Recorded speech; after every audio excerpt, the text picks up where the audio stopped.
Hello and welcome to my home. My name is Jackie. I have a box. This box is from Goodwill. I've been buying a lot of things from shopgoodwill.com. And oh, actually, I'm wrong. This is not from Goodwill. This is from eBay. Let's take a look. This came from Plymouth, Kentucky. Man, I've been saying the wrong things all day today. Just go with it. I have said the wrong bags. I've blamed the wrong people. Um,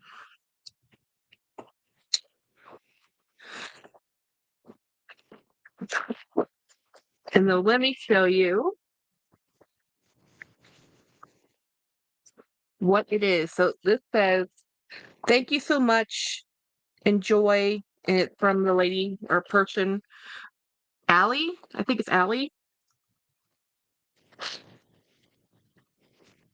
Okay, this is a super cute bag. I was not sure how this was going to come across. Ooh, it needs some DLC, guys. It didn't. Okay, so it didn't have the best photos, but I love this brand. This is Etienne Aigner. This is an envelope purse. This is where we have some of the issues, is back here. But it's a leather handbag, and I love this type of mushroom color. And look at this really pretty compartment. Now, I don't like a split compartment like this but here's the thing, I never use the front compartment, so I'll just use it as a back compartment only. And this just says Etienne Aigner handmade. This is why I wanted this one. They started out with handmade bags. And it was later on. So this is literally a vintage bag, guys. So this is one of their handmade bags. So what am I going to do with this? Because this is a brand new first time love here. We're going to be using leather CPR. Now, I only use this the first time I clean a vintage bag, because this is a very pretty strong potent stuff. After I use this, I will go back with a less intense, something that's not called CPR. I think there's a reason why they call it CPR. So I use a variety of different cleaners and conditioners, but on the first go around for the older bags like this that may have never been conditioned, I will just use CPR on it. And they say not to use a cloth. They say to use a sponge, but truthfully, it's fine. They say cloth will absorb more of the product. That's okay too. So I'm just gonna slather this on here. I'm not sure. This is actually into the finish. This is scraped onto the finish. This poor bag has seen some things. But luckily that's on the back of the bag. So I'm just gonna let this soak in. It's gonna take a while. You just have to let it soak in and let it sit. Ooh, there's some transfer over here. This bag's seen some days, but I honestly only bought this because it's a handmade one, and I have never been able to buy one of the handmade bags in a price I can afford. So when I saw it in a color in a condition I was okay with, I was like, "Oh yeah, I'll take it." So this is and I liked the strap. I actually like everything about this. Let's just be honest. I've told you more than once I like an old lady bag. This is I think the epitome of an old lady classic kind of going ladies to lunch type of bag. And I'm just sitting here talking to you and rubbing lotion all over this. It's getting a spa day, guys. And I'll use this. I'll probably wipe off as much as I can, and then I'm going to go back in with a different. I can tell already this is going to need a different type of leather conditioner to make this really do well. This is just the first pass, first pass. So many times when I get bags, it's a several step process. Actually, almost every time. And because it's a split, it's actually has a nice gusset. So I want to make sure you put conditioner in that. So I'm just gonna now wipe off as much as I can from the first go around, and it already looks a lot better. But you're never gonna fix this with just conditioner, because that is actually scraping the finish of the bag. So most leathers have finish on top of is a coating on a dye process. So this looks like there was actual paint on there of some type. But you know what? I'm okay with that. I'm not going to even try to get that off. You can use a deglazer to take off this type of. Let me see if I can. Do I have a? Hmm, where did I put? Oh, here they are. Let me just try. This is a water wipe. So this is just a Fisher Price water wipe baby aisle. This is one of the best things. Um, so I always on older bags based on how they feel. I always do condition, wash, and condition.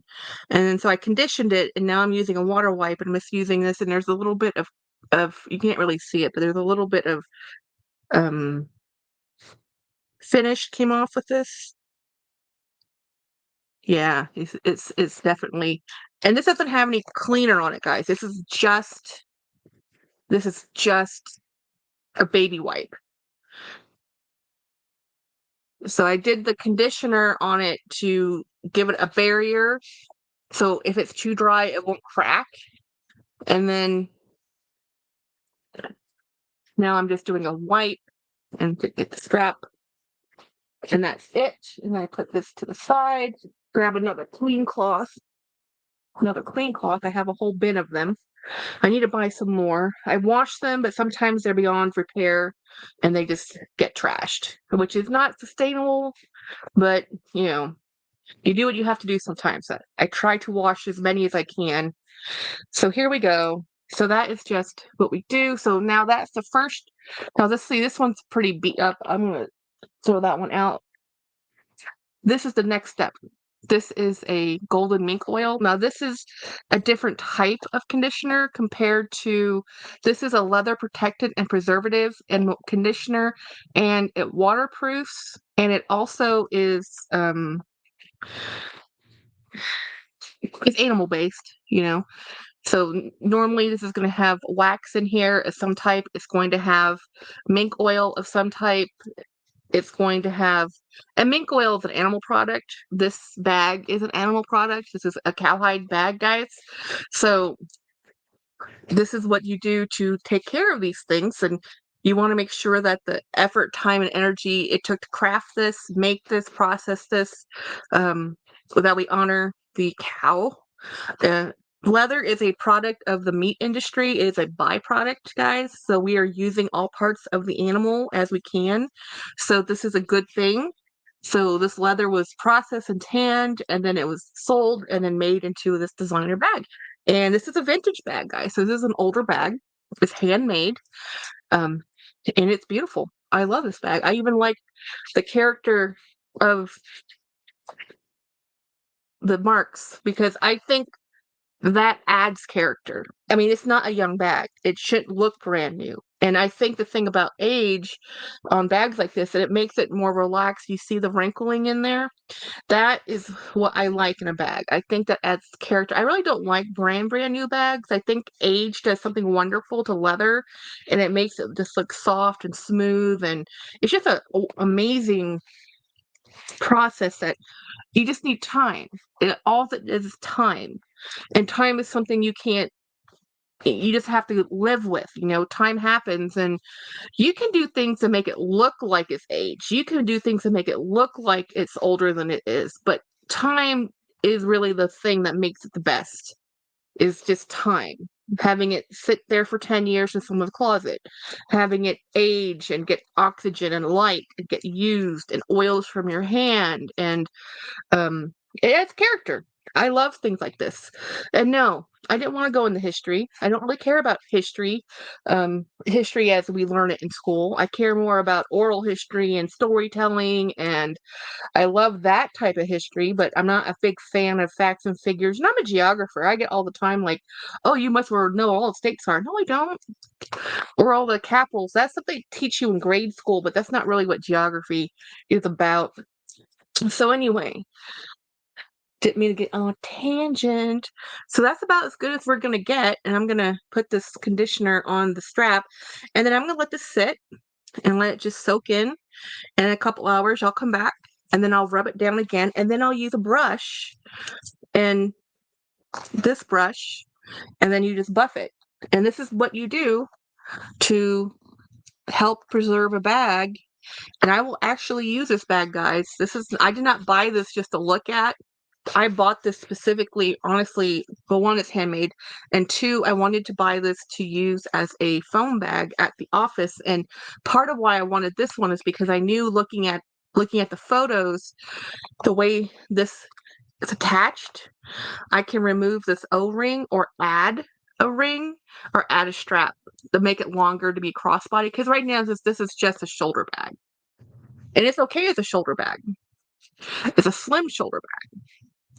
But sometimes this is all you need. And sometimes this is all you really want to take. This is the perfect ladies lunching bag. It's a great bag to take where you don't want to have to carry a lot. This would fit my wallet and all my other little things. And because of the gusset, it will actually fit more than it looks. So anyway, thank you so much. Actually, you know what? Before I go, I should show you the interior again, show you the inside, and one of it has where it's made, handmade from. Most of these are made in Italy. Um, it doesn't say, but I'm going to put some plastic in here so you can see what this looks like with a little bit of fluff. So I just put some plastic in there, and it has this great button closure, and there we go. This is one of my classier bags, guys. This is one of my husband calls my boring old lady bag. I love this bag. Now, this does look like a bag my grandmother would have owned. So I'm very thrilled to have this. This is a big compliment in my world.